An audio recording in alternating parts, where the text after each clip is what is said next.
The newly released Snow White film is a flawless masterpiece, and you're all wrong for hating on it. Let me break it down for you. The original 1930s classic may be a timeless pioneer of animated filmmaking, but it is deeply problematic because of its non-diverse themes and toxic masculinity. So thankfully, Disney has learned the error of their ways 90 years later, and seeks to correct this backwards film in their live-action remake. The original Snow White got her name due to her fair, aka white skin tone. However, describing white skin in a positive manner is evil, so the remake cleverly changed the meaning of the name to represent the fact that she was born during a snowstorm. Snowstorms have no bearing on the plot outside this fact, but this excuse will do. Now we can maintain the brand value, while casting a more diverse actress for the role. Plot hole filled. Checkmate racist, now what? By the way, the word fair gets used about 600 times in many different ways throughout this movie, so it is important to distinguish which definition we're using at any given moment. Snow White lives in a community-oriented kingdom where everyone shares the wealth, and everyone is happy, and there are no problems or gulags whatsoever. And Snow White is the best amongst them at sharing, making her the fairest of them all. Get it? Her mom dies randomly, so her dad remarries to the evil queen, because his toxic man traits make him smitten to her hotness. The queen then makes the father mysteriously vanish, and takes all the wealth in the kingdom for herself. In the original, the evil queen checks in constantly with her magic mirror to make sure that she is the fairest in the land, aka the most beautiful, until one day the mirror tells her that she's been surpassed by Snow White, thus filling the queen with jealousy and murderous intent. Now the remake largely maintains this plot point, but you may think to yourself, how could this being be considered more beautiful than this one? But worry not, because the genius writers thought of that too. Because if you remember what we talked about earlier, the point is made very clearly and often that the queen is much more beautiful than Snow White here. However, Snow White has a much greater inner beauty, and is more fair in the giving sense, which makes her better by technicality. Is that big brain or what? Yet another plot hole filled. You see, the evil queen takes other people's potatoes for herself, while Snow White takes other people's potatoes and shares them with everyone. While we are talking about the character of Snow White, it is worth mentioning that Rachel Zegler does a fantastic job, as having to play a very kind, caring, honest, and sympathetic person is no easy feat for one of the most insufferable and annoying actresses of this era. But, she does her best. Same goes for Gal Gadot, who was obviously chosen for this role due to her elite acting capabilities. Kalel, no!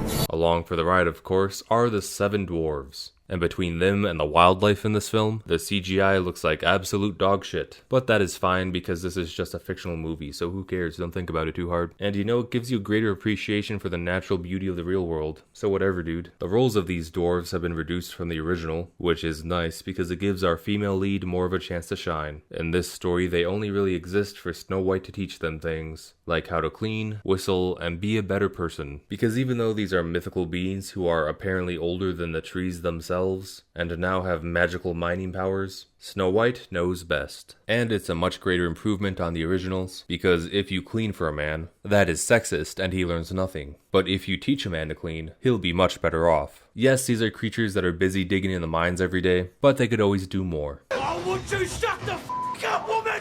I was down in the bloody mines for 14 hours today! Another blight on the classic film is the character Dopey, for the ableist depiction of using a mentally challenged individual for laughs. Well, that gets repaired in this new one, because they make a point to say that Dopey is in fact not a dope, in spite of his name. He is merely quiet because the others make fun of him too much, and he has an arc where he gains the courage to speak like a normal fella. Pretty brave, it's pretty stunning. And for those who are unaware, these CGI monstrosities are replacements for this band of misfits, because Disney was desperate to do anything but use an all-little person cast, because those people are politically incorrect, and therefore cannot be used at all. However, despite being replaced, this misfit crew is still in the film, only recontextualized as part of the prince's crew, only the prince is not a prince, he is a woodland bandit who steals potatoes from the rich and gives them to the poor, like a potato-themed Robin Hood, with his band of merry people of diverse origin. So yeah, Snow White has her group,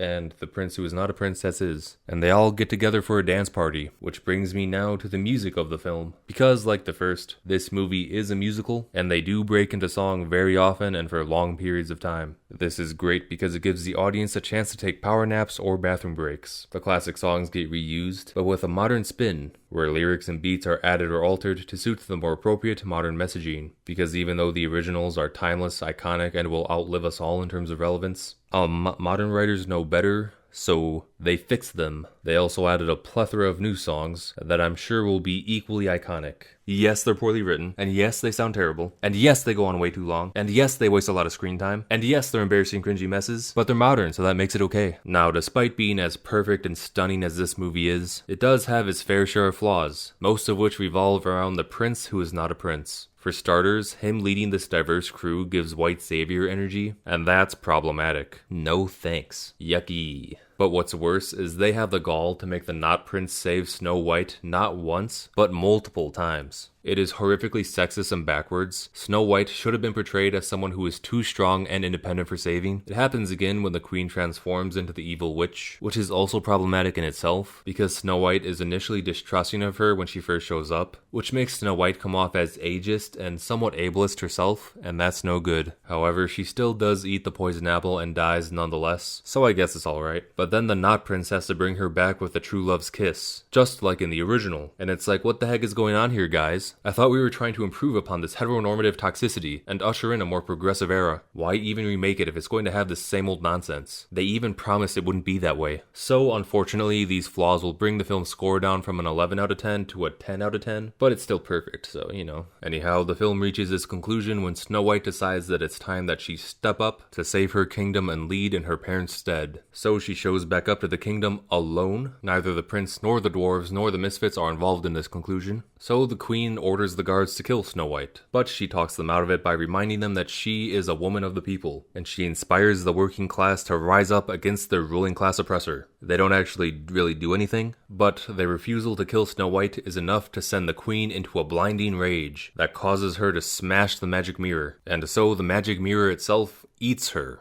The magic mirror eats the evil queen. The magic mirror eats the evil queen.